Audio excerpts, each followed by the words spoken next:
welcome to Ahrex fly tying. My name is Håkan, and today I will be tying a Caddis pupa, a floating Caddis pupa. It's a quite simple pattern actually.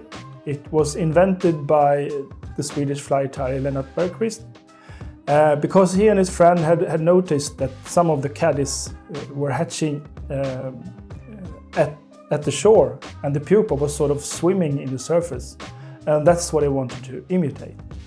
So after a few attempts they came up with this pattern, which is quite simple to tie and to fish. And it's very easy to make different sizes and colors. So what they did, they tried to imitate all the Caddis flies they were seeing at their home water. And they made it in different sizes and different color combination. And there have been very many variations on this fly in Sweden. Here is another example, which I've used for grayling myself. I got it from a friend who added a sort of red tip on it. But we will be tying the original Superpuppan, as the name is. So I'm using the freshwater, Ahrex Freshwater 502, size 14. And the original pattern calls for a dark down feather, but I will be using a grizzly dyed down, and I will be using this 100 pack from Whiting. And as you can see, it's not 100 feathers, but this package contains feathers. You can tie 100 flies of this particular size. This is for the size 14, and this is a good option if you don't want to buy a full cape or saddle just for a few flies. Then I think this is a good value, because you can also decide what size you want to tie them in. They are sorted in from size 10 down to size 20. So I will be using this one. Take one feather and just pull off some fibers. And the thing is, I will tie in the feathers with the backside up. Now this will make the fibers sort of stand slightly forward on the fly.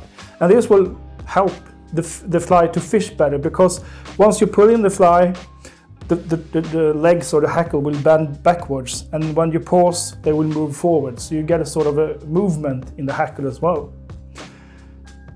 And then for the body I'm using, this is Flyrite dubbing, the yellow one. You can use superfine as well, because they're close to the same. I would say that superfine is of course slightly finer in sort of fibers, but Flyrite or superfine, that works. And the combination is a golden yellow or a bright yellow abdomen. Don't make it too thick, just sort of cover the shank. And for the thorax I'm using a dark gray dubbing. So just cover the rest of the shank like this. And then we just wind the hackle.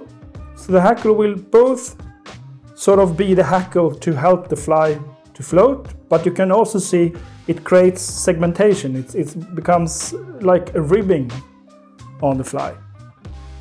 And just tie it in. And the thing with the secret of fishing with the fly is supposed to lay quite deep in the surface. We just finish it off. So before the fly is actually finished, we just trim off the hackle fibers on top of the hook shank, like this, and do the same underneath.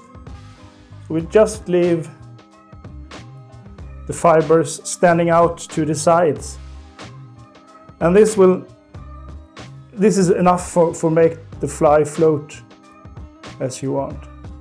And I noticed even if the fly should start to sink, it sometimes fish as well as on top of the surface, so that's no trouble. And there we have it, a simple but deadly, especially grayling pattern, the Superpuppan.